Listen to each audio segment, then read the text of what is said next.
నమస్కారం శ్రీ సత్య ప్రేక్షకులకి శుభోదయం. నేను నారాయణ రెడ్డి. మనం ప్రతిరోజు ముఖ్యమైన దినపత్రికలోని ప్రధాన వార్తలను విశ్లేషించుకునే కార్యక్రమం కాఫీ టైమ్ సిప్ అండ్ సేకి స్వాగతం.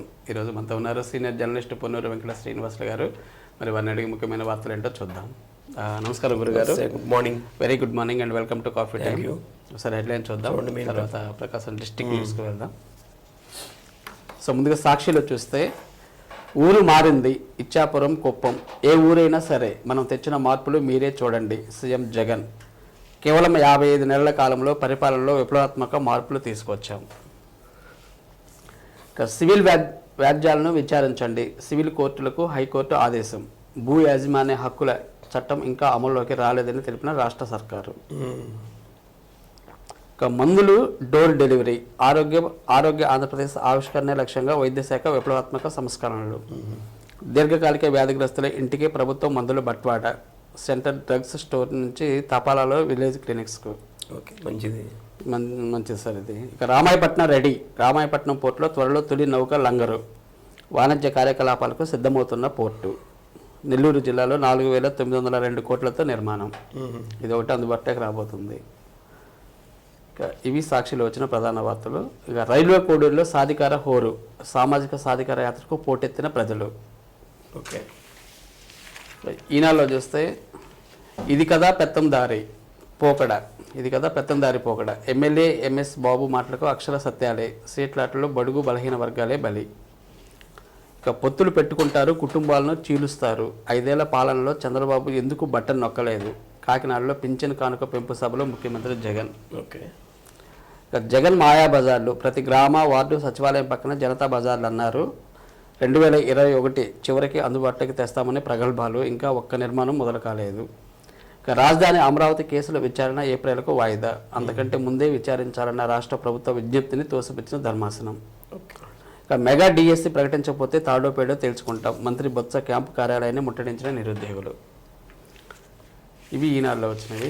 ఇక చివరిగా ఆంధ్రజ్యోతిలో చూస్తే, అక్రమాలు కనవా ఓ సాయిదేవ, కర్నూలు పశ్చిమ ప్రాంత ఎమ్మెల్యే అక్రమాల దంద, తగ్గేదే లేదంటున్న ఆయన అనుచరులు, తండ్రిని మించి కొడుకు అరాచకాలు.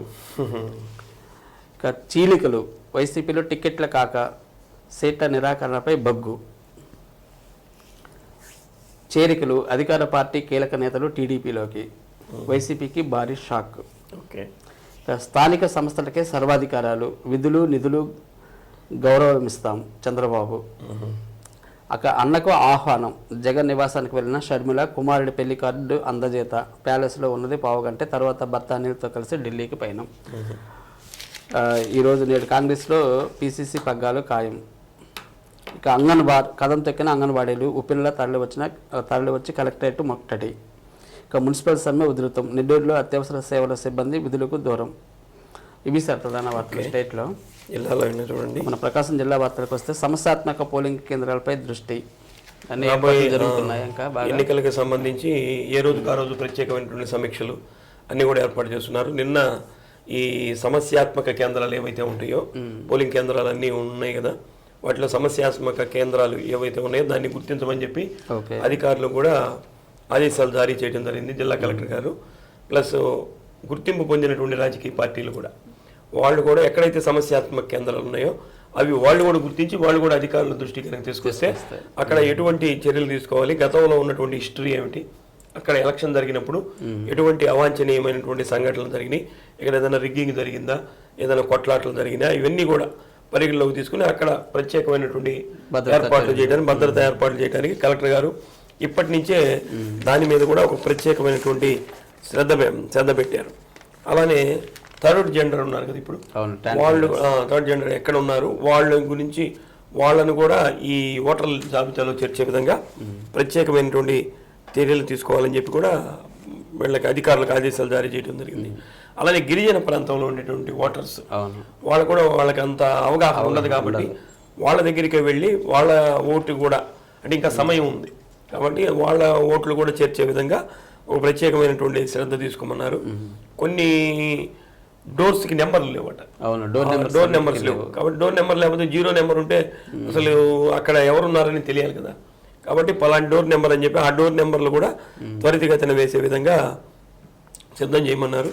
రేపు 10వ తేదీ కేంద్ర ఎన్నికల సంఘంతో కలెక్టర్లకు సమావేశం ఉంది. ఓకే. కాబట్టి ఆ 10వ తేదీ నాటికి ఈ అన్ని సమాచారాన్ని కూడా ఏర్పాటు చేసి వారికి ఇస్తే ఇక్కడ వాళ్ళకి మనం సమర్పించేదానికి అవకాశం ఉంటుంది. కాబట్టి ఈ లోపల ఇవన్నీ కంప్లీట్ చేయమని చెప్పి కలెక్టర్ గారు ఆదేశాలు జారీ చేయడం జరిగింది. Okay sir. ఇక షర్మిల కాంగ్రెస్లో చేరిన వైసీపీకి నష్టం లేదు. షర్మిల గారు కాంగ్రెస్ పార్టీలో చేరతారని ఊహాగానాలు అయితే వినిపిస్తున్నాయి. ఇప్పుడు మీరు మెయిన్ పేపర్లో చదివినట్లు ఈరోజు చేరేదానికి అవకాశం ఉంది అని వినిపిస్తుంది. మరి అది ఏమవుతుందో మనం చేరిన తర్వాత చూడాలి. ఎందుకంటే ఆమె నోట్లో నుంచి చెప్పలేదు కాబట్టి ఇంకా వస్తున్నటువంటి ఈ వార్తా కథనాలు ఇవి. కాబట్టి ఈరోజు వెయిట్ చేస్తే అది కూడా తెలుస్తుంది. నిన్న వైవి సుబ్బారెడ్డి గారు ఒంగోలుకు వచ్చారు. అంటే వారు టీటీడీ మాజీ చైర్మన్, ఒంగోలు ఎంపీగా పనిచేస్తున్నారు. అలానే ఇప్పుడు విశాఖ రీజనల్ కోఆర్డినేటర్ కూడా పనిచేస్తున్నారు.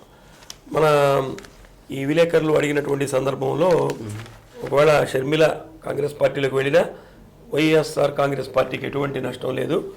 ఏదైతే జగన్మోహన్ రెడ్డి గారు 5 ఏళ్లలో సంక్షేమ పథకాలు అమలు చేస్తారో అవే మమ్మల్ని గెలిపిస్తాయి అన్నటువంటి ధీమాతోటి కూడా వారు ప్రకటించారు. ఆర్కే అంటే మంగళగిరిలో ఆర్కే రాజీనామా చేయటం, ఆ తర్వాత బయటకు వచ్చిన తర్వాత కొన్ని వ్యాఖ్యలు చేయటం ఇవన్నీ ఉన్నాయి కదా, ఇవన్నీ కూడా ఆయన కొట్టేయటం జరిగింది. వారు వ్యక్తిగత కారణాలతోటి వెళ్ళారు. వెళ్ళినటువంటి వాళ్ళకి ఏం అబ్జెక్షన్ చెప్పేటటువంటి పని లేదు. మేము అక్కడ మాకు అభ్యర్థులు కూడా చాలామంది ఉన్నారు. ఆ అభ్యర్థుల్ని అక్కడ నిలబెడతాం. 175కి 175 గెలిచే విధంగా మేము చర్యలు తీసుకుంటా ఉన్నాం. ఎవరైనా సరే జగన్మోహన్ రెడ్డి గారు చెప్పిందే ఫైనల్. కాబట్టి ఆయన చెప్పినట్టు నడుచుకోవటమే అని చెప్పడం జరిగింది.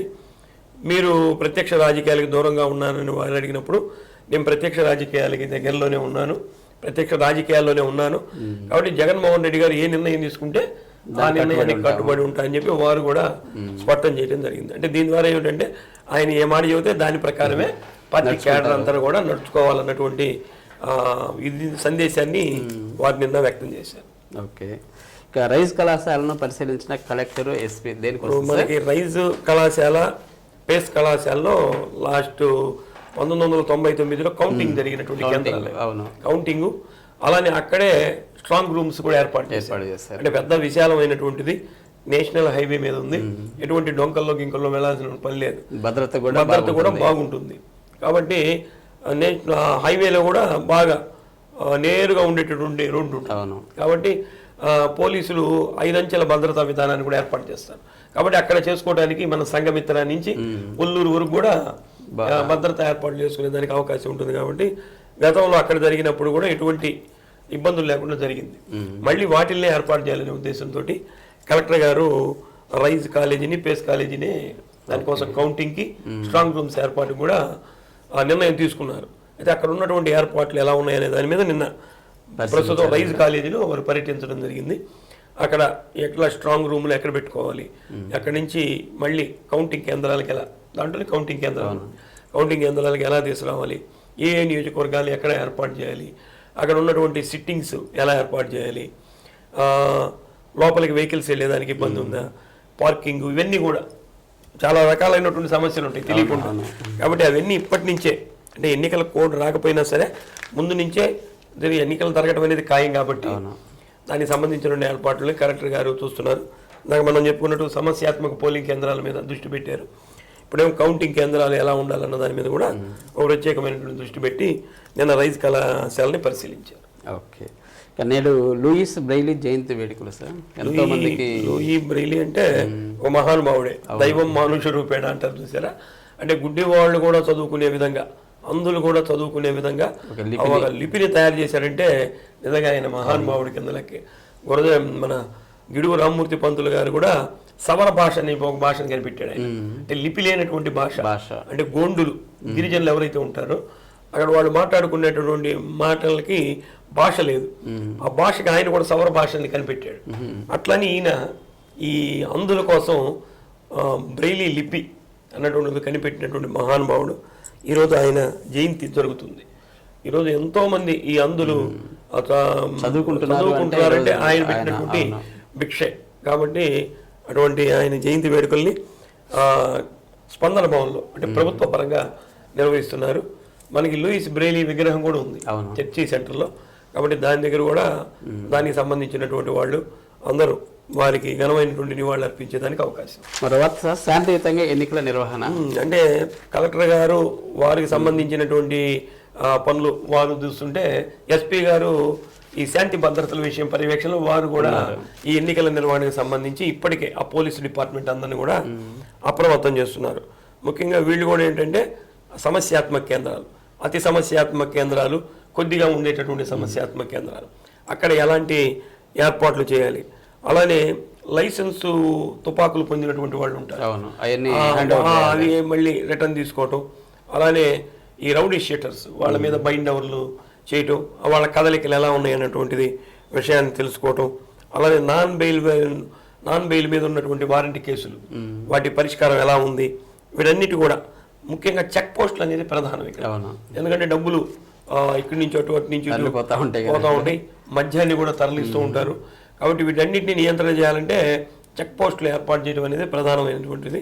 దానికి కూడా ఎక్కడెక్కడ చెక్ పోస్టులు చేయాలి అంటే చెక్ పోస్ట్ ఇక్కడ కనుక చేస్తే ఎటు నుంచి మళ్ళీ పక్కదారి నుంచి వెళ్ళే అవకాశం లేకుండా అట్లాంటివి ఏర్పాటు చేయమని కూడా చూశారు. అలానే ఎన్ఫోర్స్మెంట్ ఎప్పటికప్పుడు నిఘా విభాగం ఉండే విధంగా దాన్ని కూడా చూసుకోమన్నారు.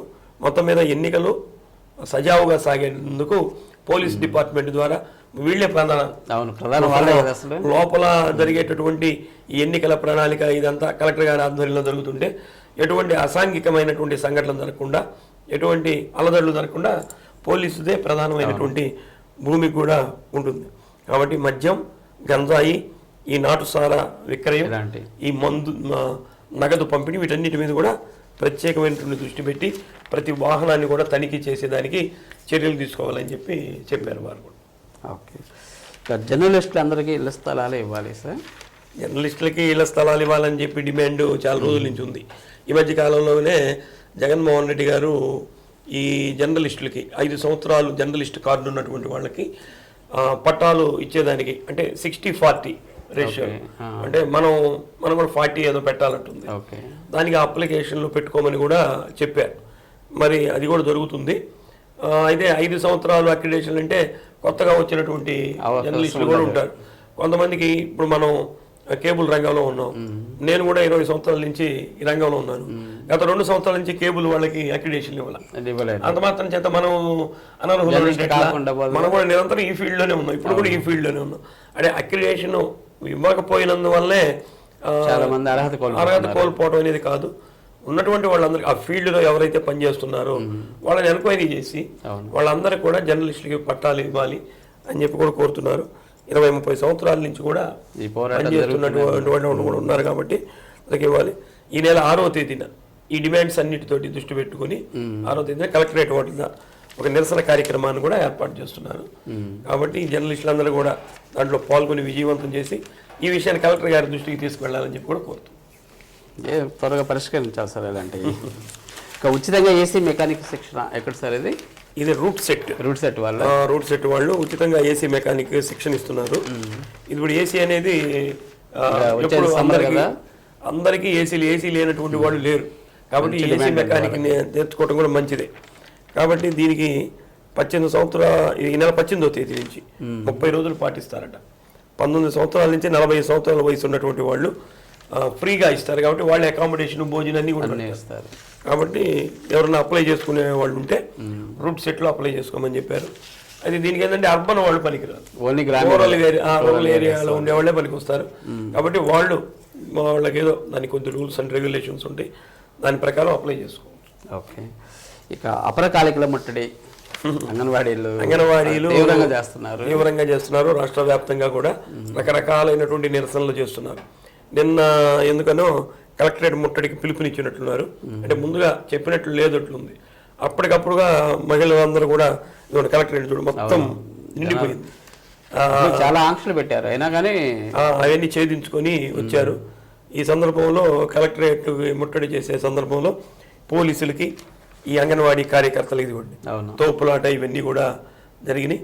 సరే, ఎట్టకేలకి మొత్తం మీద కొంతమంది అవన్నీ ఛేదించుకొని కొంతమంది లోపలికి వెళ్ళినటువంటి సందర్భం కూడా ఉంది. నిన్న సాయంత్రం మళ్ళీ అద్దంకి బస్ స్టాండ్ సెంటర్లో పెద్ద మానవహారంగా ఏర్పడి మళ్ళీ ట్రాఫిక్ కూడా అంతరాయం కలిగించారు. ప్రభుత్వం ఎందుకనో వీళ్ళ మీద సానుకూలమైనటువంటి స్పందన ఇంకా రాలేదు. మొత్తం మీద సానుకూలమైనటువంటి స్పందన వస్తే ఈ సమస్య తీరేదానికి అవకాశం ఉంటుంది. ఇక న్యాయం చేయకుంటే పోరు ఉధృతం. వీళ్ళు ఎవరు సార్? వీళ్ళు మున్సిపాలిటీ వాళ్ళు. మున్సిపాలిటీకి సంబంధించిన పారిశుధ్య కార్మికులు న్యాయం చేయాలి. ఇప్పుడు వాళ్ళతోటి కూడా ఇంకా చర్చలు అయితే జరుగుతున్నాయి కానీ సఫలం కాల. వీళ్ళకి ఏమిటంటే వేరే కాంట్రాక్ట్ లేబర్ని తీసుకొచ్చి వాళ్ళ చేత పనులు చేస్తున్నారు.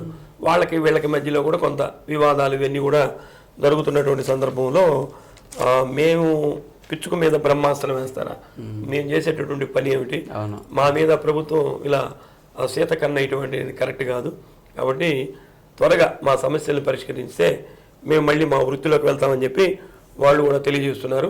కాకపోతే అంగన్వాడీలాగే మా ఇది కూడా మా సమ్మెను కూడా ఉధృతం చేస్తామని చెప్పి వాళ్ళు కూడా హెచ్చరిస్తున్నారు. మరి మొత్తానికి ఎలా ఉంటుందో చూద్దాం. ఇప్పటికే నగరం అంతా భ్రష్టు పెట్టిపోయింది సదారంతో. అవును, మరిన్ని రోజులు ఇంకా ఉంటే ఈ దోమలు ఇవన్నీ పెరిగిపోయి డెంగ్యూ జ్వరాలు వచ్చేదానికి కూడా అవకాశం. అవును. Okay sir, thank you very much sir. Okay, చక్కటి విశ్లేషణ అందించినందుకు థ్యాంక్ యూ. మరి ఇదండి ఈనాటి కాఫీ టైమ్స్ ఫ్రెండ్స్ కార్యక్రమం. తిరిగి రేపు ఉదయం 8:30 ఇదే కార్యక్రమంలో మరిన్ని తాజా వార్తలతోటి మళ్ళీ కలుద్దాం. అంతవరకు చూస్తూ ఉండండి శ్రీ సత్య నెట్వర్క్. నమస్కారం.